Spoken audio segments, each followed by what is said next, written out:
Bruce Lee's most powerful secrets were never seen on camera, not in his movies, not in his interviews, not even in his students' stories. Hidden inside old notebooks buried in dust-covered drawers and sealed away for decades were the personal writings of Bruce Lee himself, notes, training logs, and thoughts that no one outside his close circle had ever read. These weren't movie scripts. These were raw handwritten insights from the man who changed martial arts forever. Today we're going to open those pages. We'll explore what Bruce Lee secretly wrote to himself about power, speed, philosophy, and mental mastery.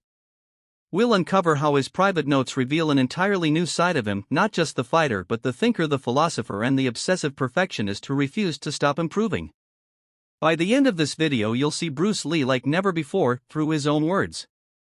1. The discovery of the hidden journals.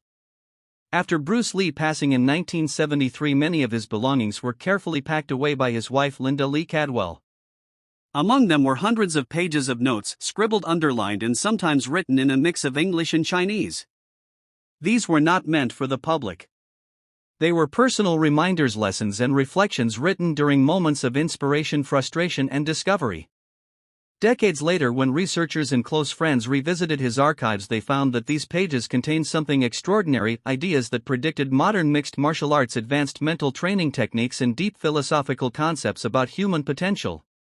These weren't just martial arts notes, they were life notes. What makes these journals so fascinating is that Bruce Lee treated them like living documents. Every page showed his evolving thoughts. He would cross out ideas he disagreed with, rewrite principles he refined, and constantly push for clarity. It was as if his notebooks were his sparring partners, testing his mind as hard as he tested his. Bruce Lee journals also reveal how he used visualization, a method that elite athletes today use to enhance performance. He would write out mental scenarios, describing how he would react under pressure, how his punches should feel, and even how success should look in his mind before it happened.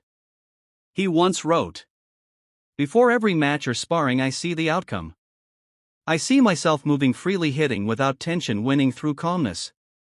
This mental training was as important to him as physical drills. He even kept motivational notes written to himself, almost like self-talk reminders. Some pages read like personal affirmations. Be calm, be at one with yourself. Never tense, never fearful. The mind must lead, the body must follow. His journals prove that Bruce Lee wasn't just a fighter, he was training to become a complete human weapon, physically, mentally, and spiritually synchronized. 6. The secret behind his speed. One of the most intriguing findings in Bruce Lee hidden journals was his analysis of speed. He broke it down scientifically, not as raw muscle movement but as timing, rhythm, and economy of motion. In one note he wrote, "Speed is not the result of fast movement but of eliminating unnecessary movement." That one line explains his entire philosophy of motion.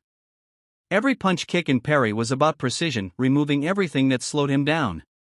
He studied the milliseconds between thought and action, between stimulus and response. He wrote detailed drills for hand speed, footwork, and reaction training. One entry describes him shadowboxing in front of a mirror, trying to shorten every move by even a fraction of a second. He called it the pursuit of instantness. He was obsessed with the idea that true speed comes from relaxation, not tension. His notes often repeated the phrase, "loose but ready." That's why when you watch him in slow motion you notice his body is never stiff, his muscles flow like liquid energy. That secret was written in his journals.